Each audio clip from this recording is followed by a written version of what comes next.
Magandang araw na naman sa ating lahat mga bro, mga kabadis, mga TH, Luzon, Visayas, Mindanao. Mapagpalang araw sa ating lahat mga TH. Ito ay update ko na naman sa inyo kung saan itong isa sa hinukay namin dito na isa sa project namin na hindi pa namin naituloy, kung saan itong lalim na 1 meter na ay lumabas na yung mga legit HTM niya sa 1 meter, at yung surface marker naman na makikita natin ay itong dalawang puno na magkadikit sa alignment ng 270 West, na yan ay dalawang puno na magkadikit, na yan ang ginamit ng mga na STM surface trail marker, na ang pangalan ng puno na yan na dalawa ay acacia tree at pakak tree, kung saan ay naka 270 west at ang kanyang coordinate sa 90 degrees ay ito yung pinagmulan ko na dinikod ko sa area na ito na naka 90 degrees yan, kung saan ay creek yan na inaagusan ng tubig, kung saan ay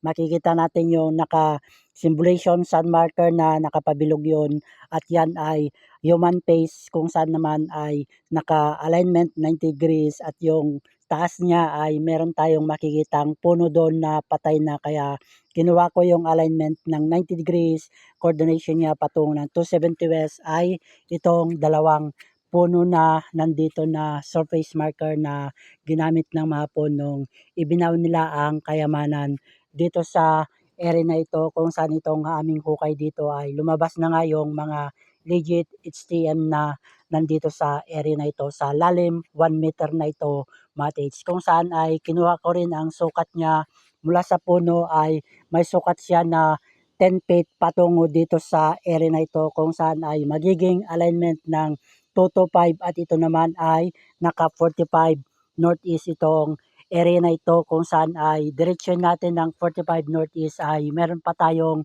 tatamaan sa 45 northeast na lumang acacia doon sa area sa taas, kung saan yung umaagos na tubig na creek ay nagmula sa taas, kaya naka 45 northeast at meron tayong makikitang lumang punong acacia at eksakto rin sa water element ng 45 northeast, kaya yon ay kumuha ko sa alignment ng 45, at ito naman ay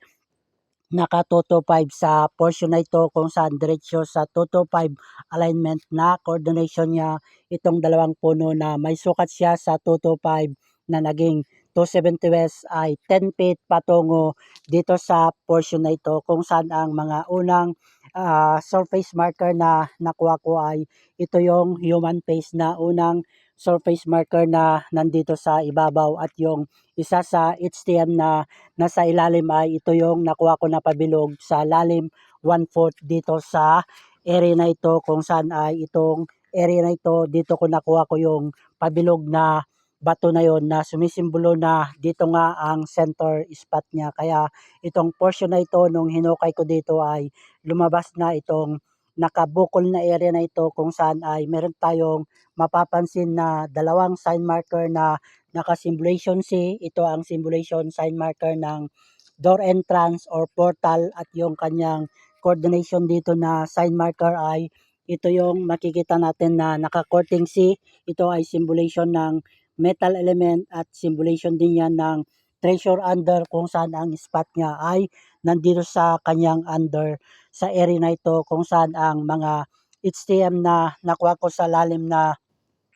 1 meter ay ito na nga yung lumabas na nakuha ko, at ng nauna na lumabas ay ito yung mga naunang lumabas na nakuha ko sa ibabaw nitong nandito na naka-triangulation na bato, at ang unang titignan natin ay ito yung nakita natin na nandito sa ibabaw nitong tatlong bato na naka-triangulation, kung saan ay ito yung naka-simulation ng pabilog siya, at ito yung sumisimbolo na boreal placement, at baliktarin natin ay nakapabilog din siya na meron siyang isang ichi, at yung coordination niya ay itong isang bato na meron siyang perfect dot sa ibabaw, kaya nandito nga yung spot niya, kaya on the spot direct under dito sa area na ito na titignan na natin ngayon, itong nandito sa kanyang ilalim na makikita natin itong naka-triangulation na bato, at yung simulation C ay simulation yan ng treasure under dito sa area na ito, kung saan yung naka-simulation na yon ay yan ang simulation ng door entrance or portal or lagusan sa area na ito patungo sa kanyang under matage, kung saan itong portion na ito ang pinaglagyan nila ng deposit ay nasa kanyang underneath matrix. At ito pa yung makikita natin na naka-symbolization na kanji na nakaukit sa batong ito na isa na nakuha ko na HTM niya, at meron pang naka-symbolization dito na C na katulad nung nandun sa area na yon na sumisimbolisyon ng door entrance sa area na ito. At ngayon ang titignan natin na nandito na naka-triangulation na bato ay ito yung makikita natin na naka V-shape, sumisimbolo na dito nga ang center spot niya. At baliktarin natin itong isang bato dito ay ito yung makikita natin na nandito sa kanyang ilalim ay meron siyang naka-symbolization na boreal placement, at meron siyang nakaukit na indication na ginawa ng mga pon ay sumisimbolo nga na nandito ang spot deposit sa area na ito, kung saan ang coordination niya na isang bato na nandito ay tignan natin ang kanyang ilalim. At ito ang makikita natin matrix na meron siyang naka-symbolization na metal element, at itong isang dot ay sumisimbolo ng sukat yan na patungo sa area dito sa portion na ito, kung saan ang isang dot ay sumisimbolo ng sukat na katumbas ng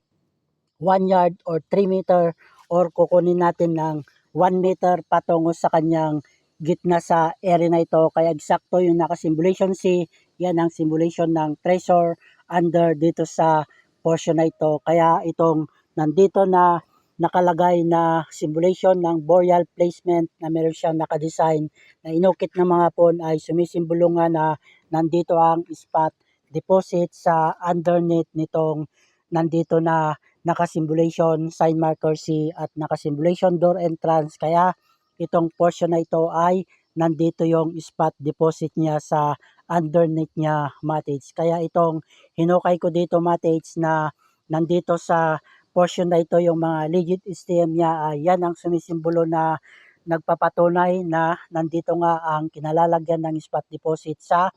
area na ito, kung saan itong isang dot ay sumisimbolo ng sukat mula dito ay 1 yard or 1 meter patungo dito sa kanyang underneath. Kaya nandyan ang spot deposit sa area na yan. At yung isa sa lumabas na HCM pa niya na nandito ay ito yung hugis puso na ang kanyang arrow ay nakapoint dito sa area na ito. Kaya ang spot niya ay nandyan mismo sa kanyang underneath matrix. At ito ay napakagandang sharing na naman ang na-share ko sa inyo matrix, kung saan itong aming site dito na hindi pa namin na ituloy na inoperate dahil umuwi yung kasama ko matrix. At ito ay update lamang sa inyo matrix. Donato G Vlog 8125. Maraming salamat sa makapanood sa aking munting channel matrix. At suportahan nyo rin ako at isubscribe, i-like and share din ang aking mga videos na isinishare ko sa aking munting channel,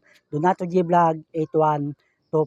Maraming salamat mga ka-TH, at sa lahat din ng mga makapanood Luzon, Visayas, Mindanao na aking mga kasamahan dyan na ka-TH. Good luck lang at huwag kayong sumuko na hanapin ang mga nakatago na iniwan ng mga punong 1942 World War II ng panahon digmaang ikalawa, na ang mga pon ay napili nila dito sa ating bansang Pilipinas na mapagtaguan ng mga iba't ibang klaseng looted na mula sa ating karatig Asian na kinuha nila at dinala dito sa ating bansang Pilipinas. Good luck sa lahat. Aba, guide and bless sa ating lahat. Matich.